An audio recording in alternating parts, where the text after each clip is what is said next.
welcome to Series 3, Episode 4 of In Suspense, a podcast and vodcast for fans and writers of crime fiction. I'm Lauren North, and my lovely co-host is, of course, Leslie Curra. Hello, Leslie. Hello. So you may have noticed that we took a little mid-season break, and we're very sorry if you've missed us, but I'm sure you can understand that we were a little bit busy, both of us, and just had to have a little break in between. But the good news is that we have added on 2 extra shows, which takes us to the end of July with 2 very exciting guests. So we'll talk about that nearer the time. In our last episode, we met with Caroline Mitchell and Mel Sherratt, talking about how to be a hybrid author, which I found really fascinating. And I think just listening to how they organise themselves and manage their workloads, I think there's something you can learn from that no matter what stage you're at. So that was really interesting. So do take a listen if you haven't already. And then before we crack on with today's topic, because me and Leslie haven't seen each other or spoken for a couple of weeks, we wanted to know, how are you getting on, Leslie? Well, it's been a bit of a funny old couple of weeks, really. I mean, I was absolutely overwhelmed with work, as you know, Laurie, a few weeks ago with my structural edits. And I think it wasn't really just the edits. It was a culmination of everything that's happened over the last year, you know, with lockdown and with my parents and all the care needs they've had and the toll that's taken on me. And I just got to the stage where my structural edits were due. I think it was on the 17th of May. And I'd kind of more or less done them, but there was 1 or 2 sort of things I was still trying to do, the most difficult things. And it was the weekend before, and it was literally 1 step forward, 3 steps back. And I was literally working all day and most of the evening and just not getting anywhere. And I thought I was losing my mind. I just thought, I can't do this. I lost all confidence in my ability to write, in my ability to edit. I thought, what the hell am I doing? I couldn't cope with anything, and I felt overwhelmed. And it wasn't like, you know, I didn't feel as if I was on the verge of depression. Perhaps that sounds a little bit extreme. I just felt I was on the verge of burnout, to be honest. Yeah. And I just sent a WhatsApp to my agent, said, please ring me. It was Sunday, you know. She rang straight back, bless her. Oh, good. And said, just down tools, stop. Just stop. And, you know, we'll sort it out and you can have more time and your health is more important. She was wonderful. And, you know, obviously my editor, lovely Sarah Adams, is brilliant, you know, so that was all fine. And they took the pressure right off me. And funnily enough, as soon as I'd done that, it's always the way, isn't it? As soon as you say that you can't cope, you admit that you can't cope, and you kind of reach rock bottom. And once you free yourself of that pressure, which is basically self-imposed pressure most of the time, something happens and then that enables you to continue. So I took a couple of days and just sort of sat and stared at nothing, you know, as you do when you're feeling in that state. And gradually I started to feel better and managed to get the edits in actually only a week later. So that's amazing. Well, just do make sure you now take a really big rest. I think what I was just doing everything wrong. You know, I'm really, really good at giving other people advice and telling them how to manage advising them how to manage their time and make sure you have time for going for walks and do this and make sure you eat properly and exercise. All very good at giving that advice. Not very good at taking it myself. No. And that's what I wasn't doing. I wasn't going for my walks. I wasn't doing all the things that I need to do for my mental health. Yeah. But then, you know, so I've got them in and they're going off to copy edit now. And I've had this last week free and I've had lots of family visit. I mean, that's been lovely, but that's tiring as well. But it's been really nice. So we had your boys you saw? Sorry? Was it your boys that you saw? Yeah, well, my son and his wife came to visit us this weekend, and that was lovely. And a few days before that, my brother and sister-in-law came up, and my sister and her partner and my niece and my great niece and great Oh, nephew. lovely. So there were four, at one point there were four generations of our family, and we managed to have a lovely sort of fish and chip supper in our garden on that sunny Thursday evening. Oh, lovely. Oh, that sounds like the best recipe as well for feeling better as well, doesn't it? It was, yeah, it was so lovely to see everybody. And next this coming week, and tomorrow I'm off for a week in Edinburgh, so that's Yay! really great. Yeah, really look. Exciting.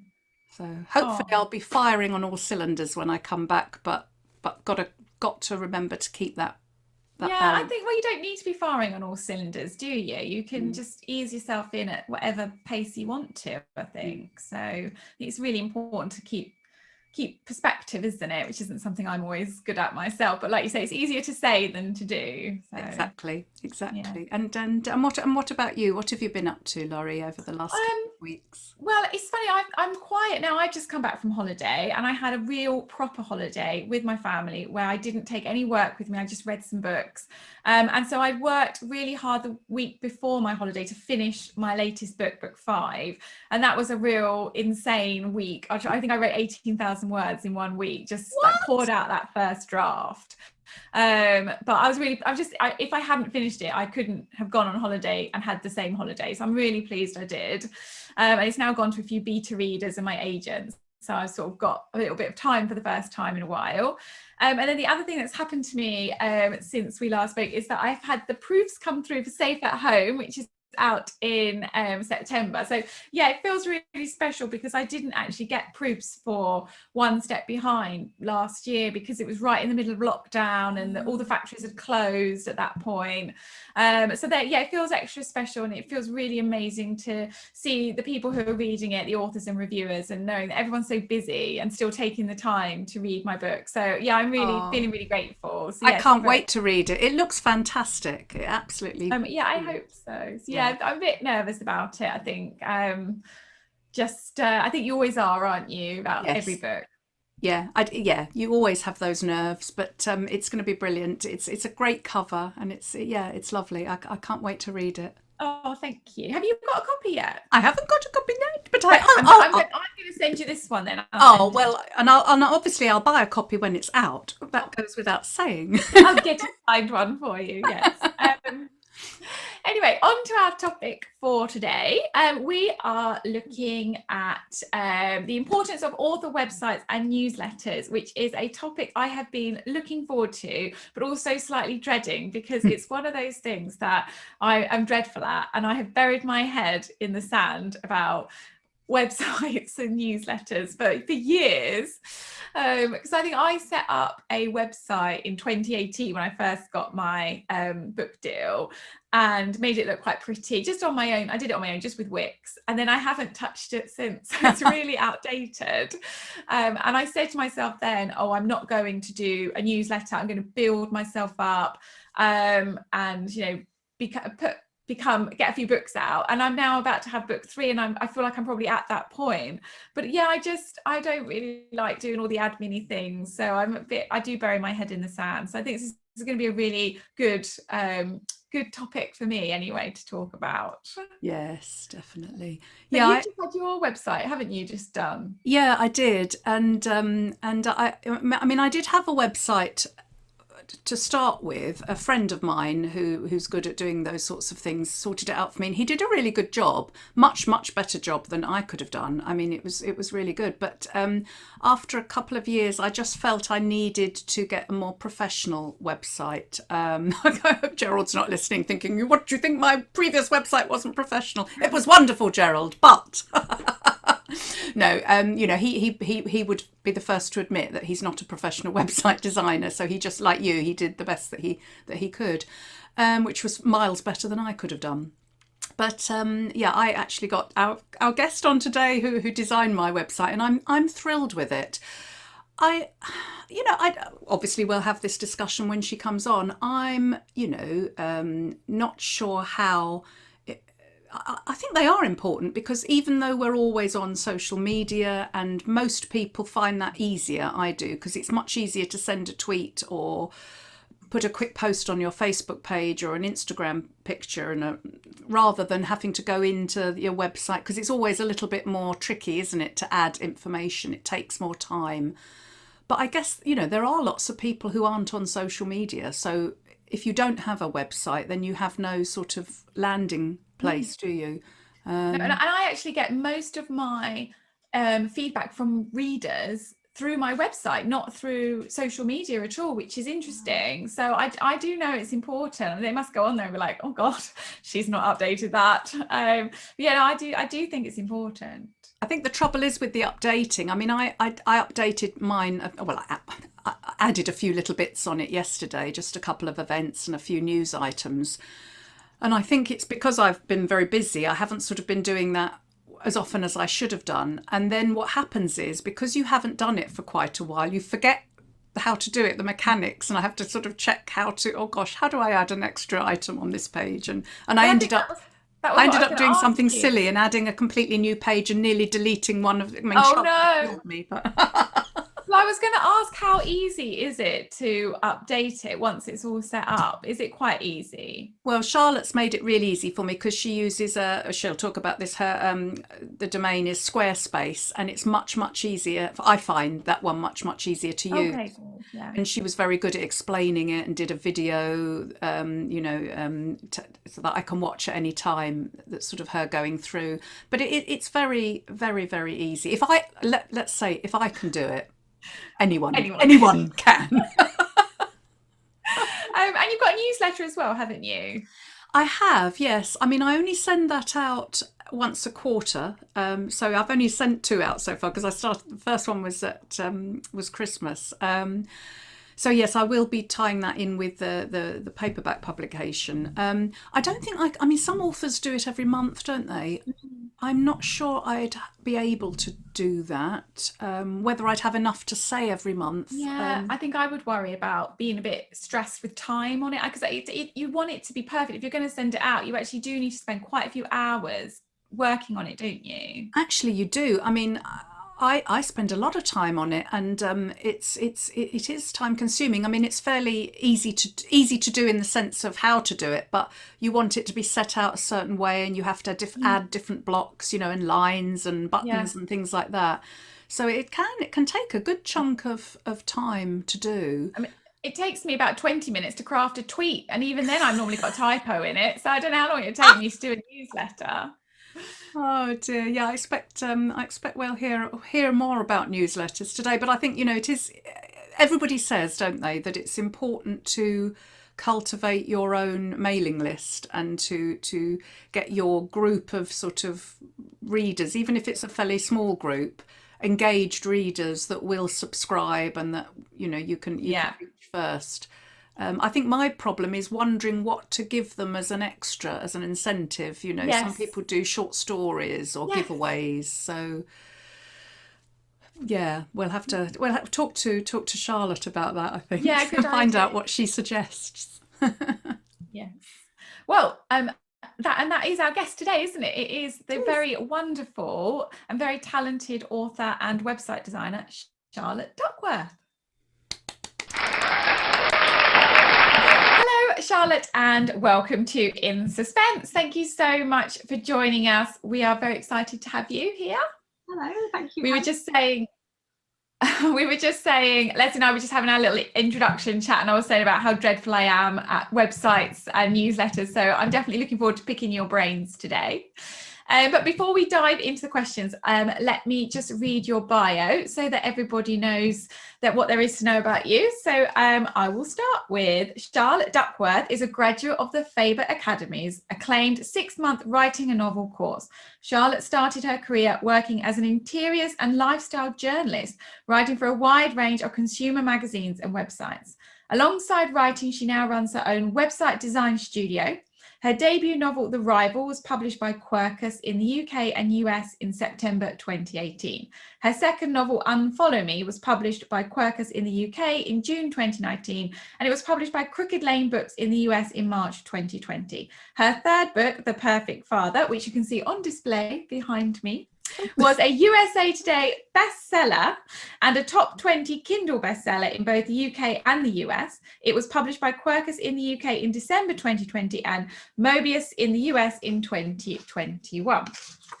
Her fourth book, The Sanctuary, will be published by Quercus in the early 2022. She lives in Surrey with her partner and their daughter. So, Charlotte, first of all, I have to say how much I loved The Perfect Father. It has a real fresh feeling to it as a psychological suspense, you know, that focus on the dad. I just really raced through it. So thank you very much for allowing me to have an advanced read. For all of the people listening at home, could you tell us a little bit about what The Perfect Father is about? Yes, and thank you very much for your kind words. So it is about a stay-at-home dad who is seemingly the perfect father because he offers to look after his daughter so that his wife can go back to work because she loves her job. But when the daughter is 2 years old, he decides to kidnap her. And the wife comes home one day and discovers that he is missing with her, and she has to kind of work out why he's taken her. And then there's a whole load of stuff that comes out. It's really hard, isn't it, like talking about it? There's just lots of secrets that she didn't know about him. And yes, in kind of tracking them down, she discovers lots of things about him. So yeah, that was not a very polished blurb, sorry.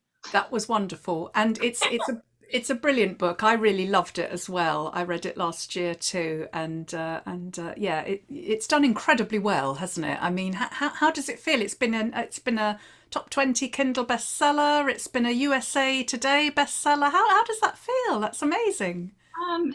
It's very strange because I think, you know, each book is a different experience, and writing this book was quite difficult. It's quite complicated, the plot. It took me a long time, and I think by the end of it I was like, God, I never, you get to that point with a book where you're just like, I have no clue whether this is the worst book I've ever written or the best book I've ever written. So it's kind of ironic that it then went on to do the best out of my books. I was just really relieved, actually, if I'm honest, but also it's lovely that so many people have enjoyed it and it's had such good feedback. So I do remember when it went out, it was like on NetGalley for the early reviews, and I was so terrified, and I looked, and I think the first few were all 5 stars, and I was just like, I don't understand, and they definitely read my book. Like, I really honestly thought this, maybe they've got a different book or there's another book, because I just was so unsure about it. I had no clue whether it was any good. So yeah, it was very satisfying. That's called imposter syndrome, isn't it? But I feel like, I don't know if you were like this when I was a child, you know, and you do a test and you think you've done really well, and then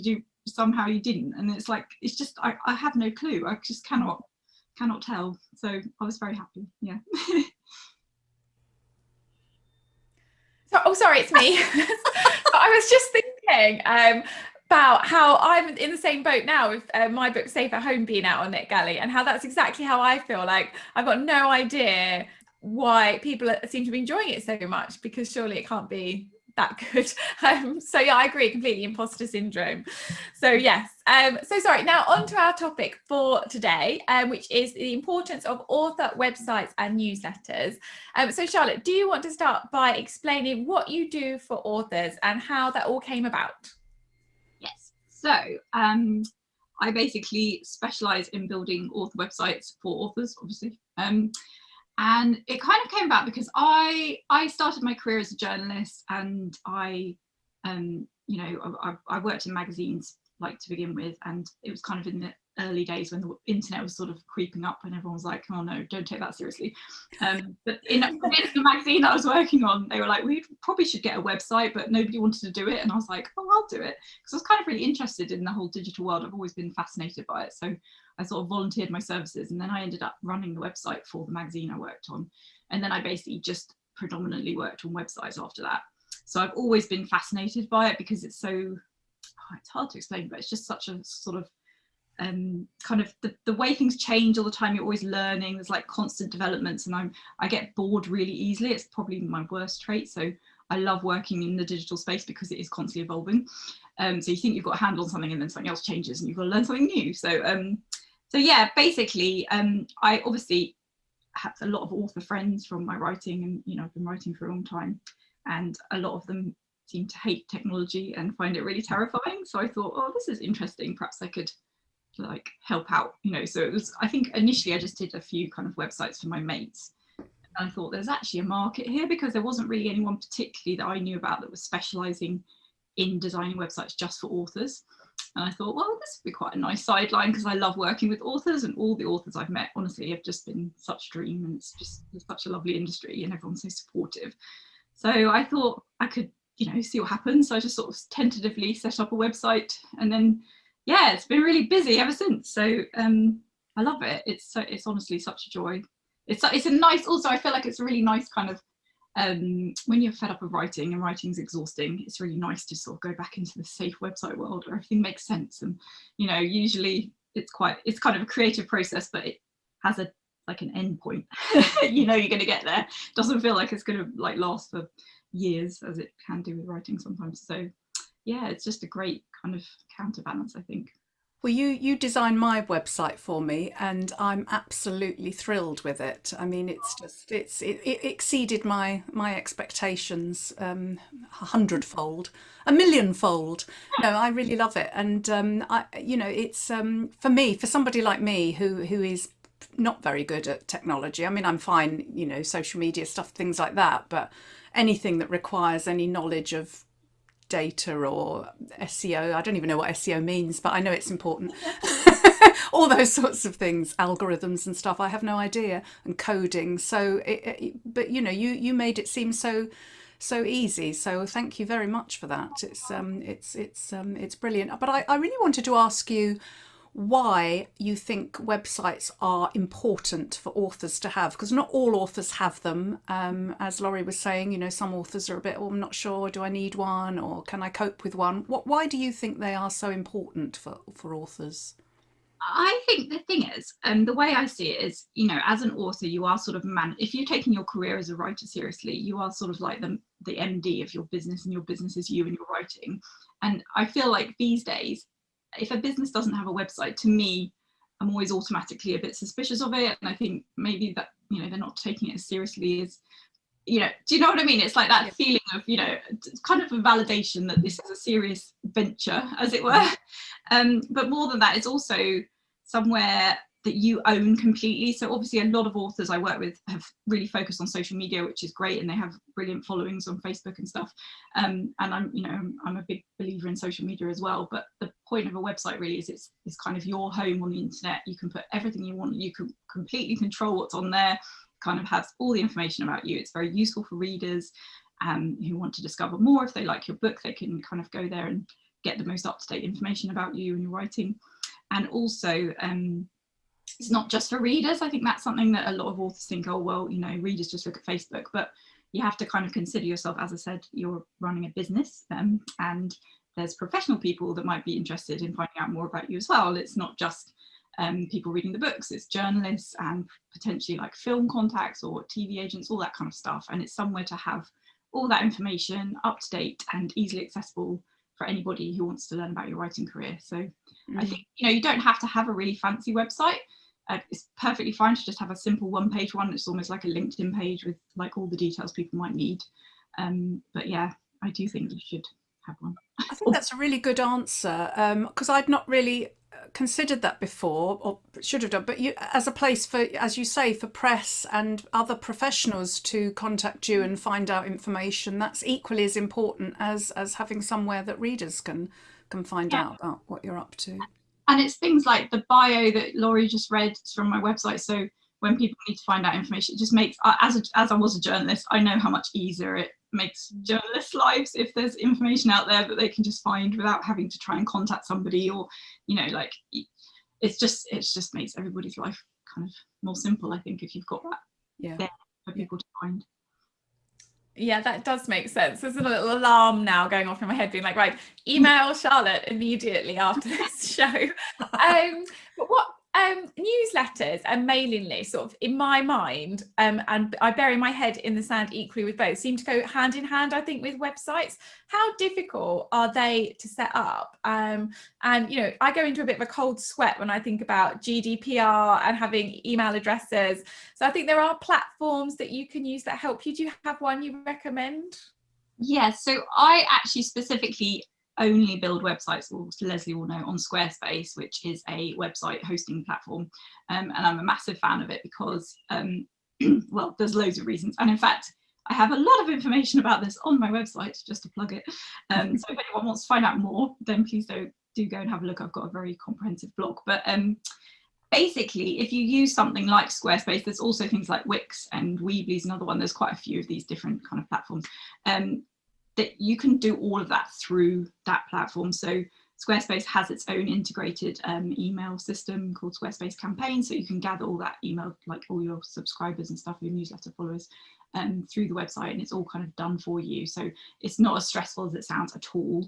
It's very simple to set up. The thing with GDPR that people get a bit panicked about, I mean, the main thing to remember is that people have to know what they're signing up for when they sign up to your mailing list. So you have to kind of make sure you're explicit, that people know I'm giving consent for you to email me about your books or whatever it is, rather than, you know, kind of tricking people into signing up for things. And it just basically has to be that they know, if I put my email address in this box, I am agreeing to let you email me about your books, etc.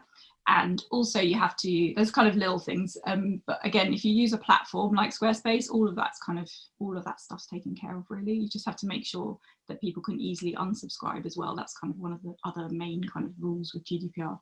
So if they have had enough of your emails, they can, it's not a hassle for them to get off your mailing list, basically.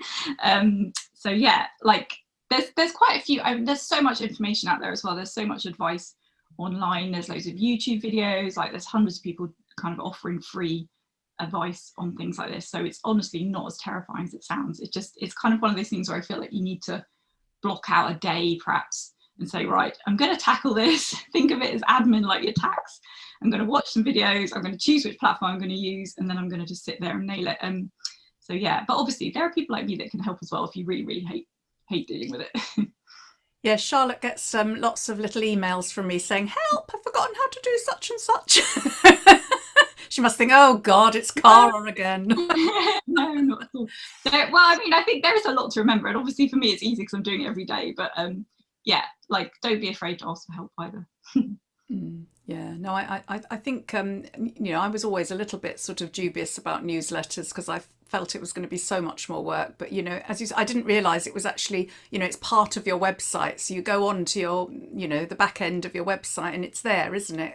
Email campaigns, you just click on it and just start producing one. And you can, I mean, what I do, because I'm not very good at sort of leaving things to the last minute, I'd rather sort of get a draft done maybe a month before I need to, and then I just, whenever I've got a minute, I'll sort of add and make it a bit better. And and it lets you send test emails as well, doesn't it? So you can I can't tell you how many I sent myself before I actually was brave enough to let it go.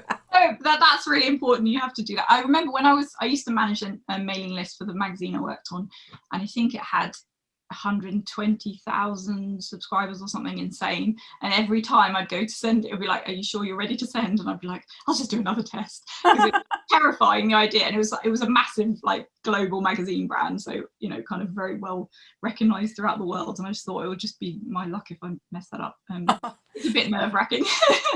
Now you mentioned that you have a really good blog on your website, which is very informative. If you know, all listeners haven't looked at that yet, then do, because it gives you so much information. But I was just wondering, for authors generally, how important do you think it is for us to blog? Do you think it's would you recommend it? If so, how often? I mean, what are your thoughts on author blogs? So I have kind of, obviously, as with most things on this, I have a lot of thoughts, but I would say it depends what you want your author blog to do. So if you want to launch a blog because you're trying to drive traffic to your website and you're hoping that that will eventually result in sales, then I only really recommend you blog if you really want to do it, if you're really passionate about it, it's something you're really interested in, and you see it as basically another writing project. It's similar to writing a book, you know. Kind of creating a really good quality blog that's going to bring a lot of traffic to your website is a massive endeavor, really. It's not something that I would say just, you know, do on a whim. Like, it's something I would always recommend people plan in advance, and they think about 6 months worth of content. What are they going to blog? How often are they going to blog? And you really do need to be doing it at least twice a month to see any kind of ROI, like a return on your time, because you know, sticking up a blog post every now and then is fine, but that is not really going to impact the kind of the sales for, you know, for your novels, for example. But at the same time, if you want to blog in a kind of like essay way, where every now and then you have something you want to write about and you think, oh, you know what, I'm kind of just want to share this, which I do sometimes on my actual author website blog, you know, you just basically feel there's something you want to share with the world, then there's absolutely nothing wrong with writing it almost like an article and posting it on your website. That's great. And of course, when you link to it from social media, people are going to look at your website, but it's not going to drive from an SEO perspective, that's not going to have the same impact. So if you want to kind of drive new people to your website and use blogging as a way of doing it, you are going to have to be really consistent and regular.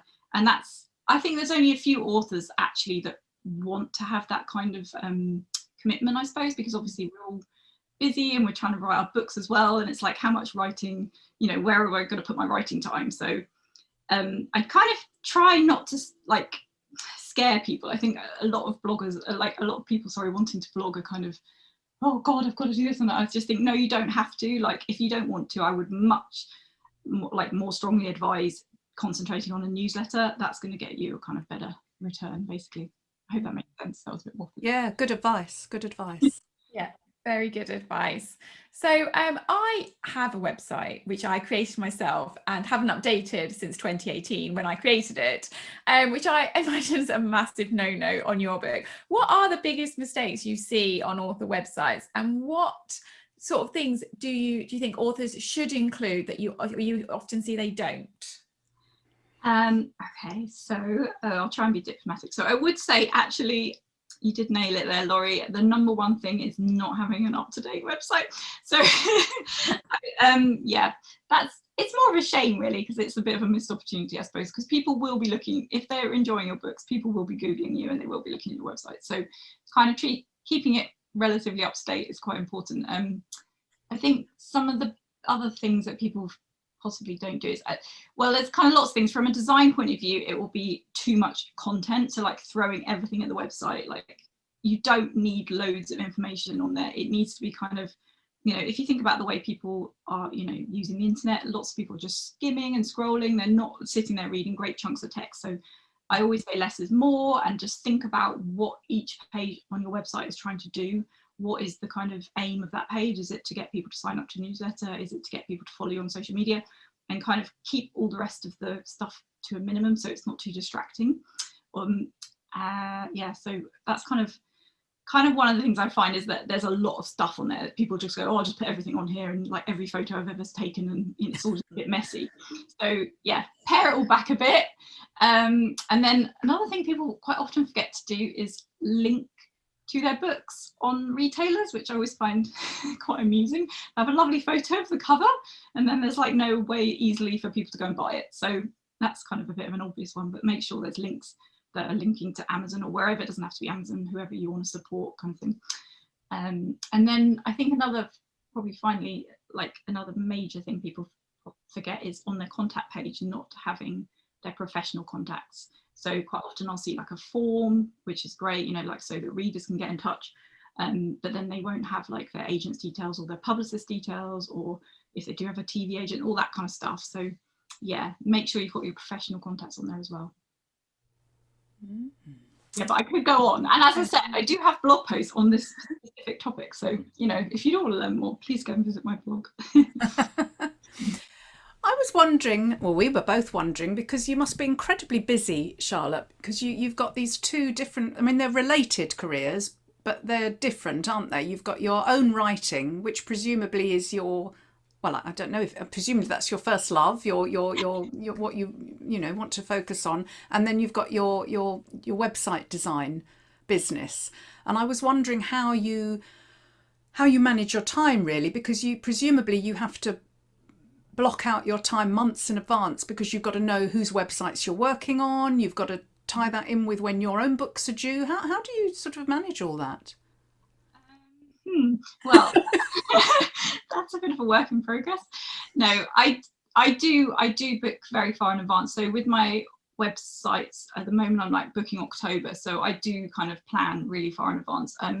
Last year I actually had the whole year off writing, and I just did websites, which was great. And it was actually kind of COVID sort of helped in a way, because everything got pushed back anyway, so I didn't really lose that much with my books. But this year I did sort of make a conscious decision to cut back a bit because I was doing so much website work. I thought there's no way I can write as well, it's too much. So I've sort of gone down to doing one website a month. I'd rather do one really good quality website per month than try and cram in lots of shorter projects. And so I kind of, had a bit of a juggle about the way I was working. And I do still help people out. So if people don't want me to design their whole website, I can do like an hour session with them, or just do specific tasks, which is something I really enjoy, actually, sort of like literally blocking out an afternoon here and there to help people. But writing, I tend to try and do in the morning. So 9 to 11 is my writing hours. So I'll try and hit my target within like from 9 a.m. to 11 a.m. and then I've got the rest of the day to do website stuff or any other writing stuff like interviews and things. But yeah, I do work a lot in the evenings. I basically always work. It's very boring. My other half's always like, oh my God, you're working again. And I'm just like, the nice thing about websites though is you can do it in front of the telly. Like it's not quite, it doesn't require the same kind of brain concentration as writing. So yeah. It's a common writerly trait, isn't it?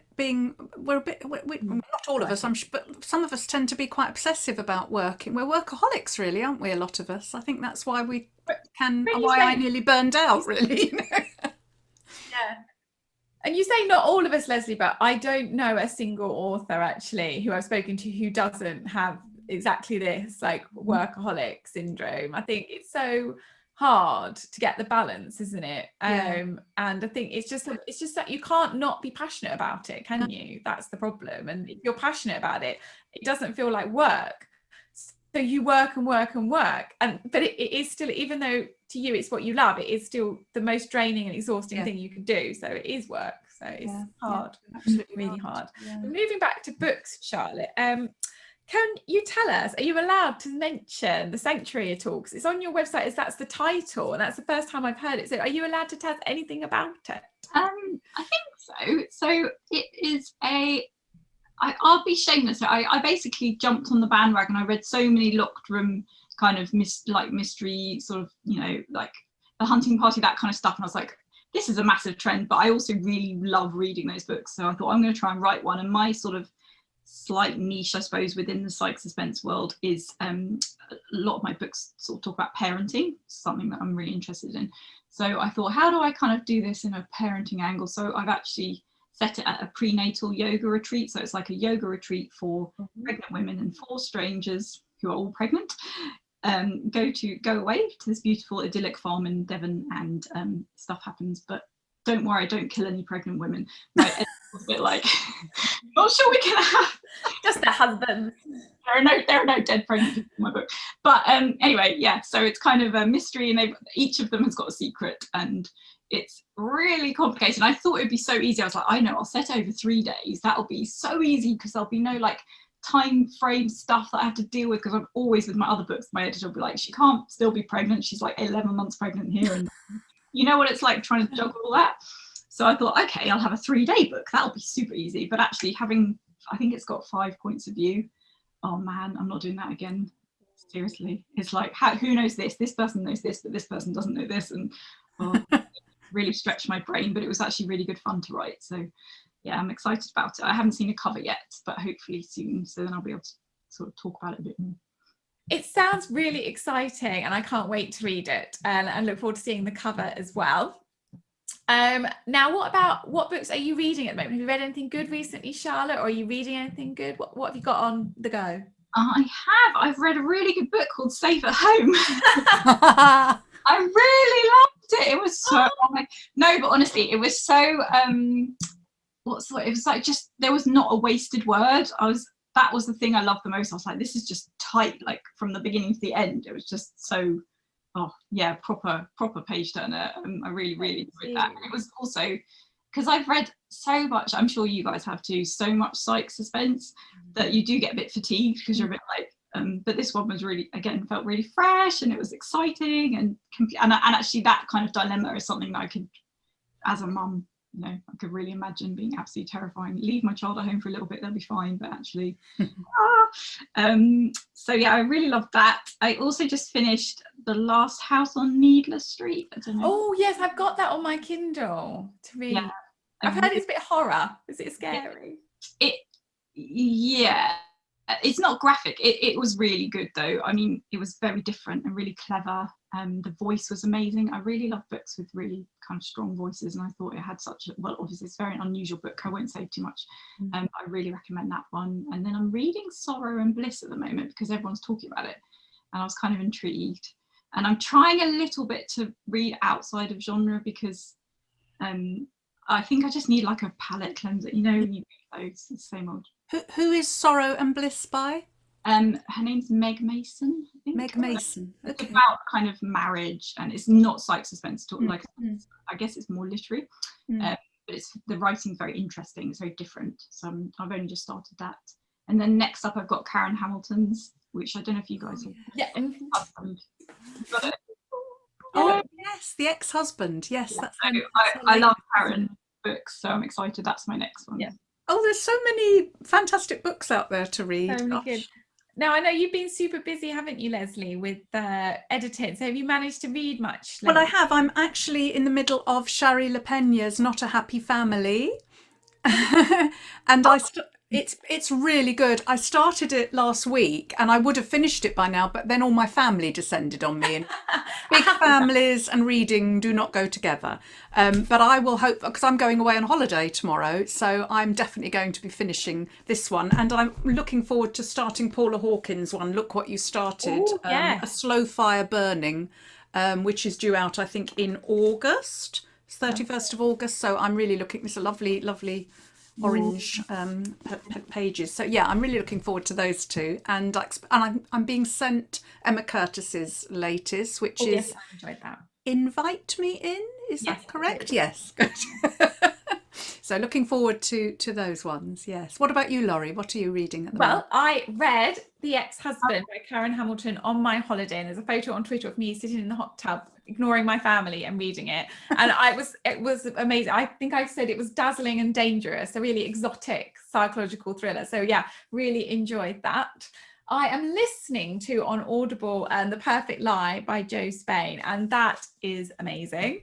I'm really enjoying that. Or have you got a copy there as well? I've got that one as well. Yeah, very nice. And what else? I read This Is How We Are Human by Louise Beach, and I love her books so much. And this is just amazing. All her books are wonderful, and this one in particular really grabbed my heart, and I read it in a day on holiday. So it's just really a beautiful story. And I'm currently reading The Guilt Trip by Sandy Jones, which I'm also really enjoying. So yes, lots of reading for me at the moment, as I'm not so busy, which is nice. But it's a good time for reading, isn't it, the summer? So you can just sort of sit back in there, if this sun lasts, which I hope it will. Yeah, I hope so. Although I sit in the shade, I don't go near the sunshine. Right, well, I think we've come to the fun part of the show, which is where we ask you a sort of a funny-ish question. And seeing as we make lots of bloopers, I mean, obviously I never make any bloopers. It's usually Laurie, let's face it. No, that's a lie. It's normally me. But we were wondering, Charlotte, in terms of websites you've designed, or anything really, what's the biggest blooper you've made? I did have to think about this because obviously I'm perfect, so quite tricky. But no, I a long time ago, my first ever magazine job, which was for a magazine called Kitchens, Bedrooms and Bathrooms, which does what it says on the tin. If you need a kitchen, bedroom or bathroom, buy it. I was the sub-editor, so I don't know, most people know, but basically I was the sort of person that checked all the text before it went to the printer. And I remember one month we had this supplement, and I think it was a bathroom supplement. So it was like, sometimes in magazines you get like an extra little magazine within the magazine kind of thing, in a plastic thing. And it was about bathrooms. So we'd worked on it. It was like, little extra project for the team. Everyone was very excited about it. And then when the finished copies came into the office, my editor opened it up, and on the cover it said, the essential guide to kitchens. And there was a massive picture of a bathroom. Oh! And it was about bathrooms, not kitchens. And I do remember I was just like, I'm going to get fired. It was just, that was pretty mortifying. But actually, my editor was lovely. She's actually published a novel too now, so we're still great friends. But I did think, God, she's going to kill me. And then in the end, the good thing was I was so mortified and apologetic, but it actually turned out it was a mistake at the printers. Oh, so my fault. But I remember thinking I was going to die. I was just like, this is literally my job, and it's on the, it's this extra supplement, and I've screwed up the massive title on the cover. So I'm still now terrified. I could never sign off anything. Like, imagine doing on a book. I'm sure it does happen. Like someone's book title. Like, oh yeah, I can imagine. Yeah. Scary. What about you, Laurie? Have you made any bloopers? Many. I think like my husband would probably tell you about the time that I reversed my car into my neighbour's car and totaled it. My car didn't even get a scrape because I had a big Honda with a big wheel arch on the end of it, and I just there was no excuse for it. And I have reverse beepers as well, and I was listening to music. I don't know where I went wrong with the angle. I just destroyed his car. So I never get to live that down either by my neighbour or my husband. But I think the one, a book one, I was going to meet an agent for the very first time. She'd asked to meet me, and this was back before I was desperate for an agent, and I went to London. And I don't know about you guys, but I always wear flat shoes and then change into my heels just before I go in anywhere, so I look really smart when I walk in somewhere. So I got towards this restaurant where we were meeting. I was like, right, I'm going to change my shoes right now. So I did it, and I put them in my bag, and then I walked in, and she was right behind me. So she saw me do it. I was like, oh no, she's seen my secret. So yeah, I always now do it at more discreet places. So that's always something I mean, there's constant cringe moments. Do you guys just lie in bed sometimes at night and just get this red heat come up your face from the things you've done wrong? Continually, yeah. What about you, Leslie? Well, do you know, my biggest blooper today is that I didn't prepare for this question. I completely forgot to think of my blooper. I was just panicking and thinking, I haven't got a blooper, but I've got so many. I couldn't even begin to tell you. I've embarrassed myself too many times to mention, really. But yeah, I've blooped today by not preparing. Yeah, so many things, forgetting people's names that I should know.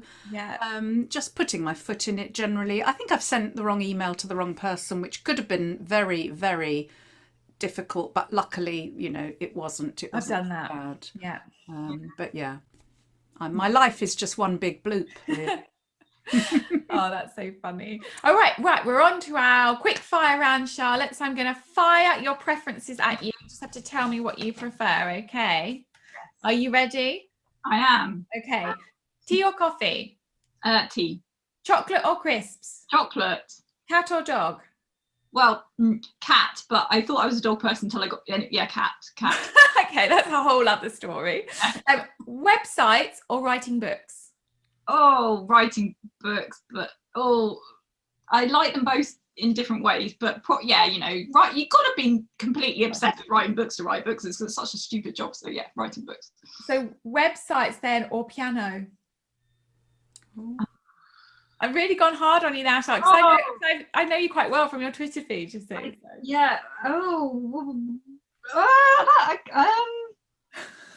God, sorry, it's not quick at all. Websites probably because I'm actually better at websites than piano. I thought you were beautiful, your piano piece. Would you rather be too hot or too cold? Too hot. Are you beach holiday or city break? Well, I've got a child, so beach probably now. Paperback or ebook? Ebook. And that's it. Well done. You didn't pass, but good job. Well done. Oh, thank you so much, Charlotte. You've been absolutely brilliant. You've been a really, really good guest. Very interesting. And, particularly with a lot of authors, not being au fait with websites and things. I think you've given a lot of people sort of food for thought there. And Laurie will certainly be updating her website sometimes. Yes, I will. Yes, I'm going to do it next week, actually, because I have got a clearer week. Yes, thank you so much. And I will be emailing you very soon. And The Perfect Father is out now and is a fantastic read. So do get a copy, and good luck with The Sanctuary. I can't wait to read it. Yes, best of luck with The Sanctuary. That's great one to look forward to. And on our next show, we will be speaking to the fabulous Rachel Edwards and the topic will be tackling contentious topics. So I'm glad I said that all right. I've been practicing saying that. Tackling contentious topics with Rachel Edwards. So we're really looking forward to that. Yes. Which leaves us with the final task of saying thank you for watching In Suspense. Hey! Did we do it? I think we did. Yeah, we did. I think that was pretty good synchronization. Only taken 3.5 series to get. It'll be a one-off. Well, it will be, yes. Oh, thanks a lot, Charlotte. Lovely to speak to you. Thank you. Bye. Bye. Bye-bye.